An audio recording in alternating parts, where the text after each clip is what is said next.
से आप सभी लोग एक बार फिर से स्वागत था आपका हमारे YouTube channel study with Yogesh में। आज आपकी क्लास नहीं आ पाई। क्लास ना आ पाने का बहुत बड़ा कॉज या बहुत बड़ा कारण रहता है संडे थोड़ा सा, क्योंकि आप सभी जानते हैं हर कोई रेस्ट भी चाहता है, दूसरा वर्क हो जाते हैं। यानी आप अगर 4-5 दिन रेगुलर 5-6 दिन अगर हफ्ते में काम करते हैं तो संडे आपको कहीं ना कहीं मतलब जो ऑफिशियल या आपका यूट्यूब वर्क है इसके अलावा अदर वर्क भी पढ़ ही जाते हैं। इस वजह से आपकी प्रॉपर क्रैश कोर्स नहीं बन पाया। वो क्लास मेरी आधी बनी है, मतलब कि टॉपिक आधा सेलेक्ट हुआ है और आधा अब रात को सेलेक्ट करके वो कल प्रॉपरली आपकी इस वीकेंड जो है मतलब इस वीक क्लास आएगी। ठीक है, इस हफ्ते आपकी 1 या 2 क्लास लोअर पीसीएस की यानी कि कंप्लीटली चांसेज हैं। यानी मैं कोशिश करूँगा कि आने वाले Saturday Sunday lower PCS main से आपकी क्लास मिले और टेलीग्राम ग्रुप पे अब डेली आएंगे क्वेश्चन। ठीक है, लोअर पीसीएस के जैसे आज भी मैंने लोअर पीसीएस दिया हुआ है वहाँ पे क्वेश्चन और कल भी मिलेगा। तो आप इस तरीके से इस ट्रैक पे अगर चलेंगे, वो जीएस के क्वेश्चन जो मैं आपको दे रहा हूँ अगर आप इतना उस पर कुछ नहीं जाइए, गूगल कीजिए, मेन पॉइंट देखिए क्या है, उसका उद्देश्य क्या था, क्यों हुआ था, इस तरीके इतना यूकेपीएससी आंसर राइटिंग में आपकी स्किल नहीं देखेगा। मतलब 100 नंबर का है ना, 100 नंबर के आंसर राइटिंग में बहुत ज़्यादा स्किल पता नहीं चलती, आपको इन्फॉर्मेशन बेस्ड आंसर मांगेगा। हाँ, 250 नंबर का आंसर होता, 250 शब्दों में आंसर लिखना होता, तब मैं ये मानता कि 250 शब्दों का आंसर है। हाँ, थोड़ा सा उसमें कॉन्सेप्ट के साथ साथ थोड़े से फैक्ट वगैरह थोड़े से समझ के आधार पर आंसर लिखे जाए, बट 25 शब्दों में कॉन्सेप्ट आधारित आंसर न होते हुए डायरेक्ट तथ्यात्मक बेस्ड आंसर होते हैं। उसको बताइए कि ये क्या है और इसका मुख्य उद्देश्य क्या है, क्यों शुरू हुई, इस टाइप की कुछ चीज़ें होती हैं। ठीक है, आज की क्लास उन विद्यार्थियों के लिए जो लगातार मैसेज कर रहे हैं कि अपर पीसीएस का बता दीजिए क्या है, कैसे है, क्या है। 3 एग्जाम को लेकर मैं यहाँ पे डिस्कस करूंगा जो फंसे पड़े हैं। यानी बंदे पहले तो ये सुना होगा आपने 2 नाव पे पैर मत रखना, यहाँ 3 नाव हो गई हैं, एक इधर एक पैर ना हो गई, बच्चों ने हाथ रखा है। मतलब कंडीशन ऐसी है, एक पैर में एक नाव में इधर पैर है, एक पैर में एक नाव पे पैर इधर है, दूसरे पे इधर है, तीसरे पे बच्चों ने हाथ रखा है। मतलब कि अब वो नाव ना आगे बढ़ पा रही है ना कुछ हो पा रहा है, समझ नहीं आ रहा कि इतना कन्फ्यूजन। और ये मुझे भी व्यक्तिगत तौर पे लगता है, अगर काश कोई एडवाइस देने वाला होता या कोई हमारी एडवाइस सुन पाता तो मैं यही कहता कि थोड़ा सा जो हमारे आयोग है अगर वो एग्ज़ाम होते, क्योंकि सलाह तो कोई भी दे सकता है, सजेशन जो हमें व्यक्तिगत तौर पे भी महसूस होता है, क्योंकि हम भी विद्यार्थी हैं, हम छात्र भी हैं, हम शिक्षक भी हैं, हम जॉब भी कर रहे हैं, सब चीज़ है। तो मुझे व्यक्तिगत तौर पे लगता है जब ये बड़े एग्ज़ाम होते हैं लाइक एफआरओ, नायब तहसीलदार, आरओ एआरओ, अपर पीसीएस, ये लोअर पीसीएस वगैरह, इनका जो ड्यूरेशन होना चाहिए 3 या 4 महीने का गैप इसके मेंस के लिए होना चाहिए। मतलब अगर जैसे जनवरी में अगर अपर पीसीएस की पोस्ट आए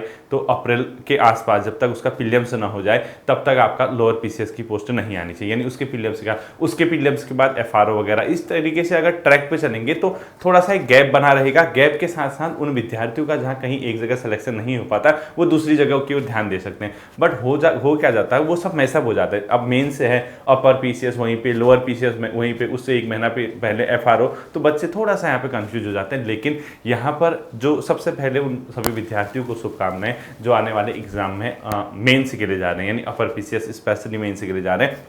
यहाँ मैं आपको बताऊंगा 3 चीज़ें, ठीक है, जो सबसे बड़ा कंफ्यूजन क्रिएट कर रहा। एक लोअर पीसीएस है आपका, लोअर पीएससी, ठीक है, पीसीएस, दूसरा अपर पीसीएस है पीसीएस, तीसरा एफआरओ है जो आने वाले मेंस है, बड़े एग्जाम है। ठीक है, यानी इन 3 एग्जाम के साथ आप कहाँ, मतलब एक पैर इधर है, एक पैर इधर है, एक हाथ इधर रखा हुआ है। अब बच्ची गाड़ियाँ नाव भी ना बढ़ पा रही है ना खुद समझ पा रहे हैं। इतना ज़्यादा कन्फ्यूजन, इतना ज़्यादा प्रॉब्लम बच्चों के साथ हो रही है, वो आइडिया ही नहीं लगा पा रहे कि सर हम किस क्षेत्र में आगे बढ़े, क्या हम दोनों को साथ लेके चलें, क्या हम सिंगल किसी एक को साथ लेके चलें। ये जो वीडियो है इसमें मेरी व्यक्तिगत राय है, ध्यान से सुनना। ये जो वीडियो है इसमें मेरी व्यक्तिगत राय है, यानी मैं अपना क्या सोचता हूँ, मेरी ये व्यक्तिगत राय वाली वीडियो होगी, आपके ऊपर ये थोपी नहीं जाएगी। ये मत कहना कि सर ने ऐसा कहा तो हम ऐसा ही करें। हर किसी की अपनी राय होती है, हर कोई मतलब स्वतंत्र है अपनी राय को रखने के लिए। तो व्यक्तिगत राय मुझे भी जो लगी, मैं ये सोचता हूँ वो मैं आपको बता रहा हूँ। आप क्या डिसीजन लेते हैं ये आप जाने। ठीक है, देखिए सबसे पहले हम बात करेंगे इन दोनों के एग्जाम की। जो टेंटेटिव डेट है अगस्त में आपका लोअर पीसीएस और अपर पीसीएस का एग्जाम है। ठीक है, उन छात्रों का जिनका केवल लोअर पीसीएस में हुआ है वो तो बहुत खुश रहिए, इंजॉय कीजिए, क्योंकि आप कंफ्यूजन में नहीं हैं, आप दुविधा में नहीं हैं। उन छात्रों का जिनका केवल अपर पीसीएस में हुआ है वो भी इंजॉय कीजिए, क्योंकि आप भी दुविधा में नहीं हैं। उन छात्रों का जिसका अपर और लोअर दोनों पीसीएस में हुआ है वो थोड़ा सा दुखी भी रह सकते हैं। क्यों? क्योंकि कंडीशन ऐसी है कि करें तो क्या करें। अब इसी जो मतलब उखड़ा उखड़ा मुंह है, इसको थोड़ा सा बेहतर बनाने का प्रयास मैं अपने व्यक्तिगत राय के आधार पर करना चाहता हूं। यानी मुझे क्या लगता है, मैं जो सोचता हूं वो आपको मैं बताना चाह रहा हूं। देखिए बच्चों, कभी भी एक चीज याद रखना, यहां पे आपका अगर एग्जाम अगस्त में हो जाता है तो समय है आपका 2.5 महीने का। कितना? 2.5 महीने का। सबसे पहले मैं आपकी बात करूंगा जिनका दोनों जगह हुआ है, जिनका दोनों जगह हुआ है उनके लिए समय कितना है? 2.5 महीने का। अपर पीसीएस से पहले लोअर पीसीएस का रिजल्ट आए लगभग 2, 2.5, 3 महीने हो चुके हैं। यानी कहीं शायद जनवरी या लास्ट या फरवरी कहीं यहीं आया था, तो आपका 2, 2.5, 3 महीने हो चुके हैं और 2, 2.5 महीने का समय और है, यानी 4 से 4.5 महीने का समय आपके पास है। लोअर पीसीएस की कुछ ऐसी पोस्ट है लाइक नायब तहसीलदार है, ये कई स्टेट में अपर पीसीएस के अंदर आती हैं, जैसे यूपी के अंदर।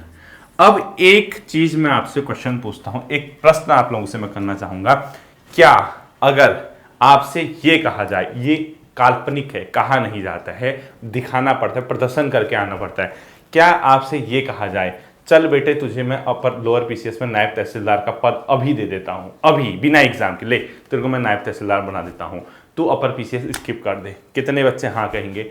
99.99% बच्चे कहेंगे बिल्कुल खुश, बहुत सही सर, मुझे मंजूर है, कोई दिक्कत नहीं, हम अपर पीसीएस फिर देख लेंगे। क्यों?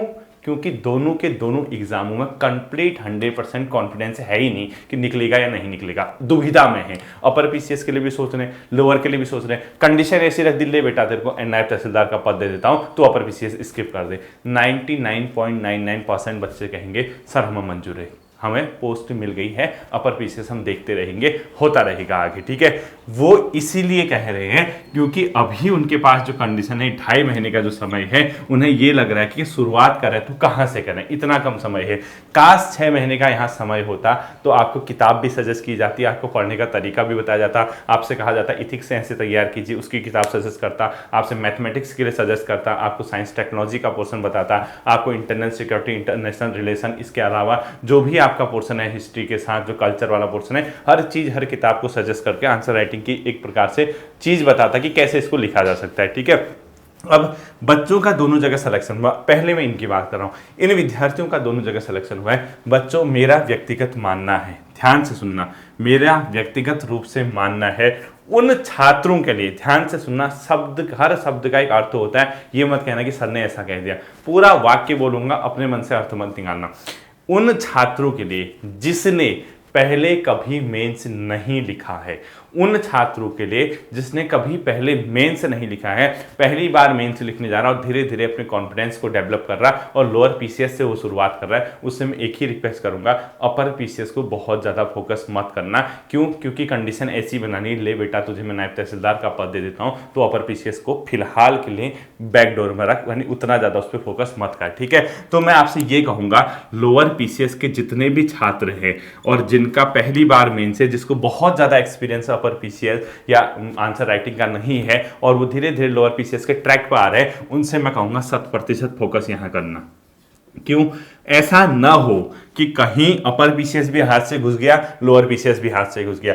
ये जो एग्जाम की प्रक्रिया है ये सरल है इसके कंपैरिजन में, इसमें सिर्फ 2 पेपर होने हैं, इसमें 8 या 9 पेपर होने हैं। इसके अंदर आपका एक हिंदी ड्राफ्टिंग का पेपर है, एक जीएस का पेपर है, आंसर राइटिंग मैक्सिमम 100 वर्ड्स में है और इसकी आप प्रैक्टिस कर रहे हैं। और ये मान के चलिए कि काश में लोअर पीसीएस में नायब तहसीलदार या उसके समकक्ष जो भी और पद है उनको गेन कर लूँ, अपर पीसीएस कोई नहीं, इस बार नहीं तो नेक्स्ट टाइम मैं अपना एक सेटलमेंट होने के बाद उसके लिए जाऊंगा और बहुत बेहतर तरीके से जाऊंगा।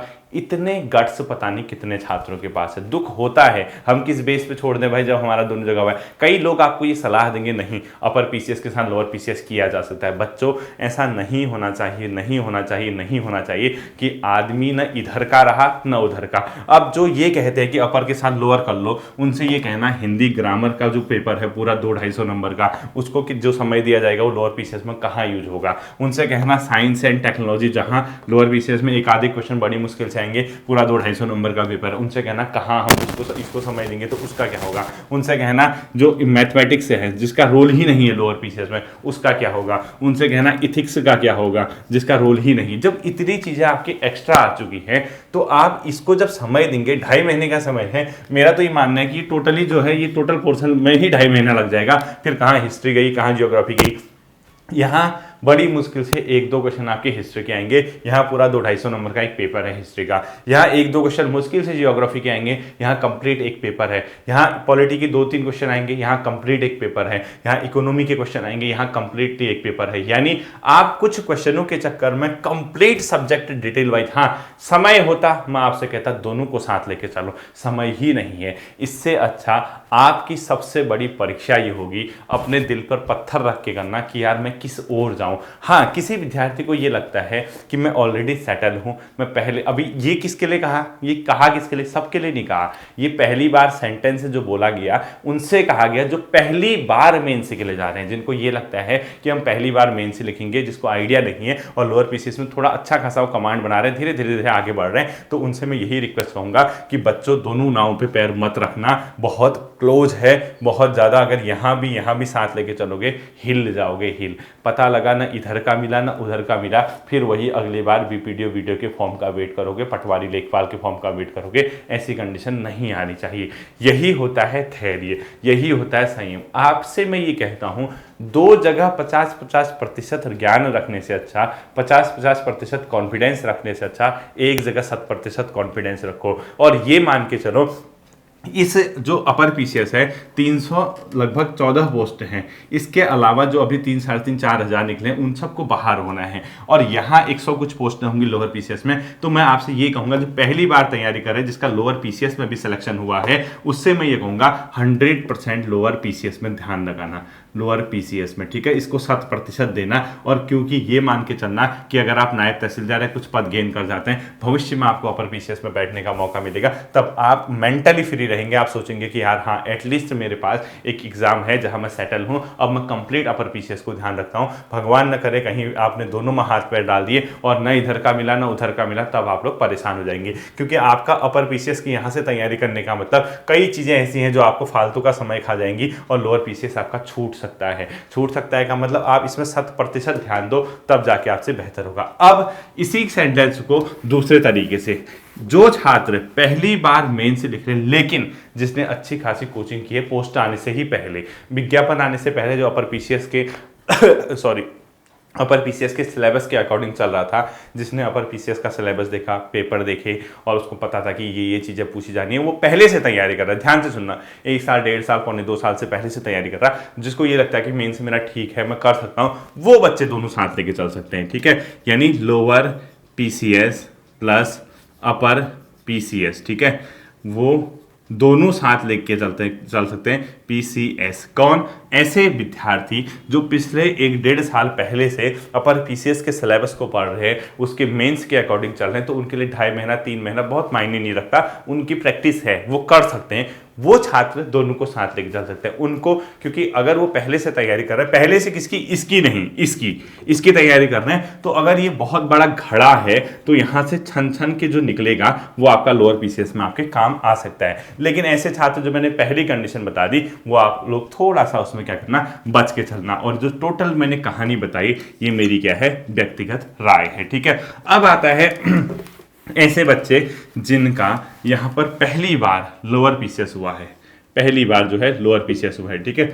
कंप्लीट ध्यान दो, कोई जरूरत नहीं है इधर उधर भटकने की। नहीं हुआ अपर पीसीएस प्री में तो कोई बात नहीं, ये तो विज्ञापन है, ये तो क्या है, अब शायद कहीं मैंने सुना भी था हर 2-2.5 साल में विज्ञापन आएगा, ऐसा मैंने सुना, मैं कंफर्म नहीं हूँ। अगर ऐसा है तो 2023 में फिर आपकी विज्ञप्ति आएगी अपर पीसीएस की, लगभग मार्च अप्रैल के आसपास, क्योंकि मार्च अप्रैल मई के आसपास ये आपका निपट जाएगा, कंप्लीट हो जाएगा, फिर आपका विज्ञापन आएगा, फिर जुलाई अगस्त में आपका उसका प्रीलिम्स होगा। तो ऐसे बच्चे टेंशन मत लेना, जिसका नहीं हो पाया, आप तुरंत इस पर क्या करो, फोकस करो जितना भी हो सकते हैं। अब आता है जो अपर पीसीएस, केवल अपर पीसीएस वाले, ठीक है, केवल अपर पीसीएस। अब मुझसे पूछ रहे हैं कि सर किताब बता दीजिए, सजेस्ट कर दीजिए। देखो बच्चों, 2.5 महीने के समय में किताब पढ़ने की जरूरत है ही नहीं, सिर्फ और सिर्फ आपको क्या करना पड़ेगा, क्वेश्चनों की प्रैक्टिस करनी पड़ेगी, एक प्रकार के मॉक देने पड़ेंगे, यानी मॉक टेस्ट जिसको बोलते हैं, ठीक है।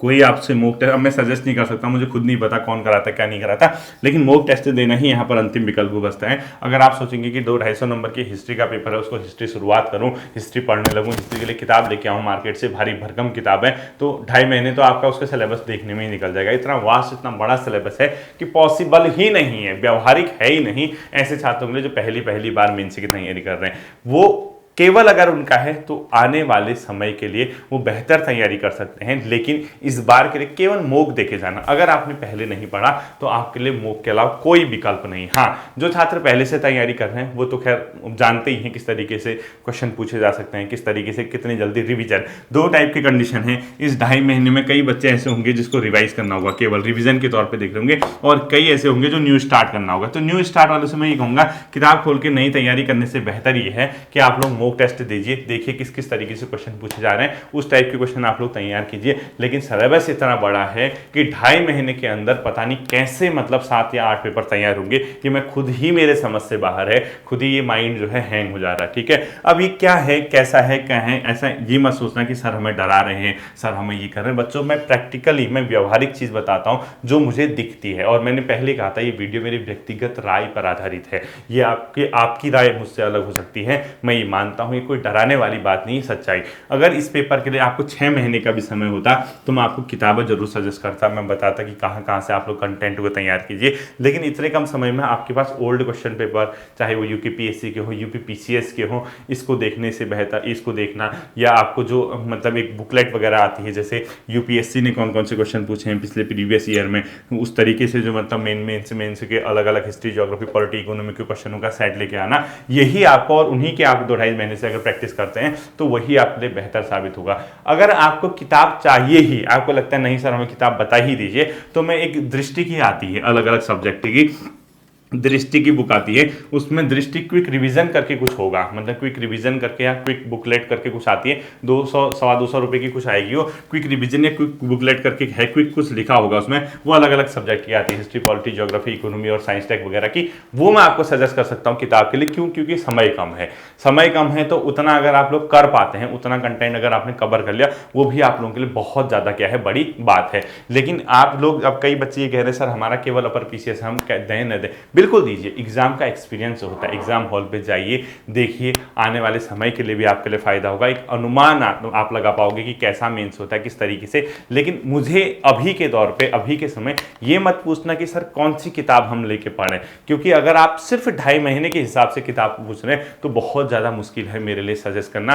लास्ट में मैं बता ही दे रहा हूं कि लास्ट 2.5 महीने के हिसाब से अगर आपको किताब लेनी ही है, आपकी आत्मा नहीं मान पा रही है, तो दृष्टि क्विक रिवीजन करके, क्विक बुक करके आप लोग नेट में सर्च कर लेना, वो आपको दिख जाएगी। वहां से आप लोग जितना भी हो सकता है अपने सिलेबस के अकॉर्डिंग चीजों को, कंटेंट को कवर कर सकते हैं। वरना आपके लिए मॉक टेस्ट प्रीवियस ईयर में क्या पेपर आए हैं, यूपीपीसीएस में क्या पूछे गए हैं, आरजेपीसीएस में क्या पूछे गए हैं, बीपीपीएससी में क्या पूछे गए हैं, एपीपीएससी में क्या पूछे गए हैं, गुजरात पीएससी में क्या पूछे गए हैं, इस तरीके से कोई क्वेश्चन है जीएस के, वो आप लोग कवर कर सकते हैं। वही आपके लिए क्या हो सकता है, फायदेमंद हो सकता है। ठीक है, तीसरा आता है बच्चों एफआरओ वाले। एफआरओ वाले बच्चों का जो अपना मैटर है, उनका सबसे बड़ी दुविधा उन्हीं के लिए है, एफआरओ वालों के लिए। ऐसे बच्चे जो एफआरओ में भी हैं, लोअर पीसीएस में भी हैं, अपर पीसीएस में भी है, उनका तो सिलेबस ही अलग हो जा रहा है, वो तो बहुत परेशान है, मैं समझ रहा हूँ इस चीज को। और ऐसे बच्चे जिसका अपर पीसीएस नहीं है, एफआरओ और लोअर है, वो भी बहुत परेशान है। शुक्र कीजिए कि एफआरओ का 1 से 1.5 महीना पहले आपका एग्जाम है, लगभग 1.5 महीना पहले, यानी लगभग 1 महीना पहले आपका एफआरओ का मेंस हो जाएगा। तो एफआरओ वाले फिलहाल के लिए आप लोग अगर एक काम करते हैं, एफआरओ और लोअर है आपका, तो लोअर में जो सेकंड पेपर है लोअर पीसीएस में, वो हिंदी का एक आपका, वहाँ हिंदी भी लगेगी आपकी। ठीक है, वहाँ ऑप्शनल आपका सब्जेक्ट लगता है, ऑप्शनल पे कमांड बनाइए। ऑप्शनल को जितना अच्छा बनाएंगे उतना आप लोगों के लिए बेहतर होगा, वो जितना स्कोर कर पाएंगे उसकी ओर आपको फोकस करना है। उसके बाद जो आपका 1.5 महीना है लोअर पीसीएस, अगर आप अभी टच में भी रहते हैं, मैं ये नहीं कह रहा कि छोड़ दीजिए, लोअर पीसीएस अगर आप टच में रहेंगे, एफआरओ जैसे ही निपटाएंगे तो 1.5 महीने आप लोग 20-20 खेलना, 5-5 ओवर का गेम खेलना, जितनी स्पीड है उतनी स्पीड से आप लोग लोअर पीसीएस के लिए जी जान लगा देना, आपको कोई दिक्कत नहीं आएगी। फिर अगर आपका अपर पीसीएस भी है, फिर तो आप लोग जानते ही हैं कितनी दुविधा में आप लोग होंगे, कितना आप लोगों के लिए प्रॉब्लम क्रिएट हो सकती है। ठीक है, तो ये जो चीजें थी ये मैंने आपको बता दी है, आपको क्या करना है क्या नहीं करना, और ध्यान से सुनना, ये मेरा व्यक्तिगत राय है, मेरा व्यक्तिगत मानना है, ऐसा किया जा सकता है। इतने नाव में पैर न रखिए, एक पे कमांड आपको बनानी चाहिए। ठीक है, फिर मिलते हैं अगले सेशन पे, अपना ध्यान रखिए, थैंक यू।